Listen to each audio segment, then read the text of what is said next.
Hello friends, बरायबाय Bodo YouTube चेनेलाव आसा खालामो नोंथांमोना बयबो मोजां दङ। ADRe नि Grade 4 नि साख्रि नोंथांमोना जासिगोनलाय आरो लोगोसे नोंथांमोना अफिस लेभेलाव साख्रि मोनसिगोन। दा बेनि गेजेराव साख्रि मोननो नोंथांमोननि प्रिभियास काटअफआ बेसेबां थांदोंमोन अरेल टेस्ट होनो आरो देग्लाय बेसेबां लाथावगौ बिनि सायाव नोंथांमोनाहाय आपडेट लाबोदों जाहाथे नोंथांमोना भिडिअखौ नायो मोनसे एनालाइज काटअफ लाबोदों। देन बेनिफ्राय भाइभा टेस्ट होनो बेसेबां मोनोबा मोजां जागोन बिनि सायाव नोंथांमोना भिडिअ नायलांबाय था आरो जायफ्रा गोदान स्टुडेन्ट्स देग्लायसो एग्जाम होगोन नोंथांमोना माखासे डिटेल्सखौ मोननो हागोन। सिलेक्शन प्रसेसआ बोरै जायो ग्रेड 4 लेभेलाव आसामनि बे डाइरेक्ट रिक्रुटमेन्टआव जों बेखौ दानिया नायनोसै गोबाव खालामा। दायो जों फैबाय सेबानि अफिसियेल साइटआव ग्रेड 4 आव आरो बेयाव फैनाय लोगो लोगो नोंथांमोननि कारेक्सन खालामनाय डेटआ जोब्बाय। दा बेनिफ्राय एग्जामा माब्ला जागोन बेनि सायाव एनालाइज खालामनानै मोनसे डेट लागोन बा मान्थ लागोन। दा बेखौ जोङो नायग्रोगोन अफिसियेल नटिफिकेसन। स' बेखायनो जों बेयाव अफिसियेल नटिफिकेसन जोङो डाउनलड खालामसै आरो बेयाव खालामनाय लोगो लोगो नोंथांमोना सिलेक्शन प्रसेसखौ मोनगोन। दा नोंथांमोना ग्रेड 4 आव बेबायदि सिलेक्शन मोनगोन जे नोंथांमोननि फार्स्टआव जायफ्रा गोदान स्टुडेन्ट्स गिबियावनो नोंथांमोना खोनासंलाबानो जाबाय जे आसामाव गोबां डिपार्टमेन्ट्स दङ। अके गोबां डिपार्टमेन्ट्स दङ। गोबां डिपार्टमेन्ट्सजोंहाय मोनसे एग्जामाव लागोन बेनो जाबाय कम्बाइन एग्जाम आरो गुबुन गुबुन डिपार्टमेन्ट अफिसाव नोंथांमोना साख्रि जाहैगोन।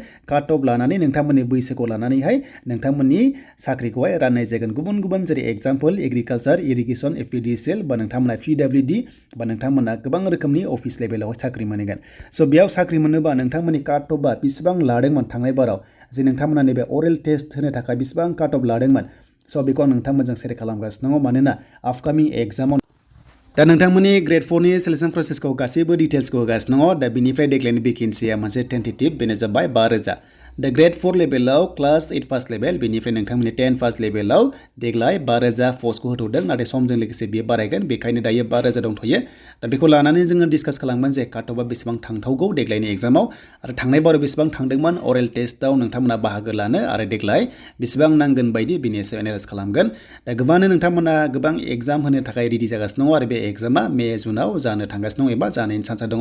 बेनो जाबाय 8 फार्स्ट लेभेल नोंथांमोना 10 फार्स्ट लेभेल अके बेनिफ्राय HS फार्स्ट लेभेलसिम नोंथांमोना एग्जामखौ होनो हागोन ग्रेड 4 लेभेलाव। दा जायफ्रा HS फार्स्ट लेभेल नोंथांमोना ग्रेड 3 बेनिफ्राय ग्रेड 4 आवबो हायो। स' दानिया नोंथांमोननि आनजादा ग्रेड 4 आव बेसेबां नाम्बारनि जायो बेखौ जायफ्रा गोदान नोंथांमोना जाहाथे मोजां नायना लायो मानोना जोबोद इम्परटेन्ट बे एग्जामनि टाइमावहाय नोंथांमोना जाहाथे मोजां प्रेक्टिस खालामो एन्ड सिलेबासबो फैगोन। दा नोंथांमोननि आनजादा गासै 135 नि एग्जाम जायो अके नोंथांमोना ग्रेड 4 आवहाय 135 नि जायो नोंथांमोननि क्लास 8 लेभेलानो जा एबा 10 फार्स्ट लेभेलानो जा 135 नि आनजाद जागोन कम्बाइन एग्जाम जागोन बर'जोंनो एग्जाम होनो मोनगोन आरो इन्टारभिउ नोंथांमोना जाहाथे अरेल टेस्टखौहाय मोजां होयो बेखौनो जों बेयाव एनालाइज खालामगोन। दा जोंहा थांनाय बाराव बेसेबां काट अफ लादोंमोन नोंथांमोनखौ अरेल टेस्टआव लांनो जों बेखौ दानिया नायनोसै। बे 135 नि गेजेराव नोंथांमोना नाम्बार मोननानै मोनसे काट अफ थागोन एभारेज लवेस्ट काट अफ बेनिफ्राय नोंथांमोनखौहाय इन्टारभिउ एबा पार्सनेल इन्टारभिउ अरेल टेस्ट लागोन जेराव नाम्बार 5 नि जायो। दा जोङो प्रिभियास काट अफ लाना फैबाय सिगांनि भेकेन्सिया एसे बारा दंमोन 13000 नि खाथियाव दङमोन अके ग्रेड 4 आवहाय हमना ला 13000 नि खाथियाव दङमोन। दा देग्लायना एसे खम बेखायनो काट अफआ एसे गोजौसिन थांगोन थांनाय बारनिफ्राय अब्लाबो एसे गोरोबफ्रामगोन। दा जोङो क्लास 8 लेभेलाव 60 थांदोंमोन थांनाय बाराव बे जाबाय फाइनाल काट अफ नङा अके बे जाबाय खालि PI नि थाखाय बा अरेल टेस्टनि थाखाय 60आ एभारेज जादोंमोन क्लास 8 लेभेलाव जायनो क्लास 8 लेभेलाव एग्जाम होदोंमोन बिथांमोननि काट अफआ 60 निफ्राय अरेल होनो मोनदोंमोन नाथाय बे मोनसे एभारेज काट अफ। बे ओरैबायदि दङ खायसे अरेल टेस्टखौ होनो मोनदों 60 आव नाथाय साख्रि जायाखै खोथाया जाहैबाय सबसे मिनिमाम काट अफआ 60 खौ लादोंमोन बेनिफ्राय ओरै बारायलांबाय थादोंमोन माने गोजौ मोननाय दंमोन। स' बेखायनो देग्लायबो नोंथांमोना 135 नि गेजेराव 60 नि प्लास लानांगोन एभारेज काट अफ थांनो नोंथांमोना देग्लाय हमना ला 70 खौनो टारगेट खालामनांगोन अके 70 टारगेट खालामनांगोन बेनिफ्राय एसे बारा मोनबावोबा नोंथांमोना फाइनाल लिस्टआव फैनायनि चान्सआ दङ।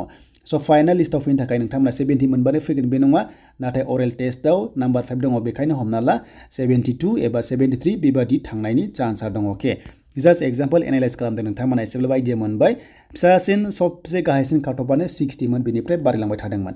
दानिया फैबाय नोंथांमोना 10 फार्स्ट लेभेलाव 10 फार्स्ट लेभेलाव नोंथांमोना एग्जाम होदोंमोन ग्रेड 4 आव स' बिनि काट अफआ 71 थांदोंमोन अके थांनाय बाराव 71 थांदोंमोन मिनिमाम 135 नि गेजेराव 71 थांदोंमोन अब्ला नोंथांमोना 10 प्लास खालाम अब्ला 81 स' पस्टआबो खम नालाय 81 नोंथांमोना जुदि मोनोबा एग्जामाव 135 नि गेजेराव जुदि 81 मोनोबा अब्ला नोंथांमोनाहाय अरेल टेस्टनि थाखाय लेंहरगोन एबा नोंथांमोनखौ लेंहरगोन एन्ड बेनिफ्राय स' बिनिफ्राय नोंथांमोना भाइभा टेस्टआव नाम्बार 5 दङ बिनि गेजेराव जुदि 3 एबा 4 मोनोबा नोंथांमोना बेबायदि काटअफआवहाय नोंथांमोना हमना ला जुदि 90 प्लास मोनोबा नोंथांमोना मेरिट लिस्टआव स' नोंथांमोना फैनायनि चान्सआ दङ जे नोंथांमोना बेसेबांखिनि काटअफ थांनानै नोंथांमोना मोननायनि चान्सआ थागोन देन बेनिफ्राय जुदि खायसे खायसे 100 प्लासबो मोनो जुदि मोनोबा नोंथांमोना मोजां जाखाबाय अरेल टेस्टआव खम मोनबाबो नोंथांमोना 100 जुदि मोनखादोंबा स' नोंथांमोननिया साख्रि जानायनि डाइरेक्ट चान्सआ बारा नुहुरो स' दानि आनजादा एग्जामा जोङो हमना लादों बे जाबाय मे जुन जुलाइआव स' मेनिफ्राय नोंथांमोना चान्सखौ मोनगोन मानोना एप्रिलाव इलेक्सन दङ